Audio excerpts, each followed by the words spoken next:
Paintballs. Tā jau vairāk tāda vīru rotaļa. Laiki, kad te vai katrs otrais valkāja formu, karavīra, zemesarga vai policista, palika 90-tajos, taču krāmēties ar šaujamajiem vīriem gribējās. Paintballs šādu iespēju piedāvāja pēc pilnas programmas. Puišu kompānijas uzlika aizsargmaskas, ņēma rokās krāslodīšu šaujamos un izgāja uz kartakas.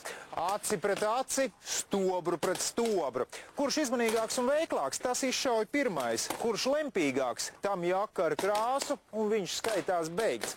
Sākumā kara spēles norisinājās slēgtās telpās, pagrabos un citos nomaļos stūros. Pieaugot pieprasījumam, attīstījās arī infrastruktūra. Nu jau kārtīgs paintball laukums atradās zem klajas debesis, un tajā bija vairākas būves, lai spēlētājiem būtu kur slēpties un ko aizstāvēt. Ļoti populāri izklaida korporatīvajos pasākumos un lieliski iespēja beidzot paņemt uz graudu priekšnieku.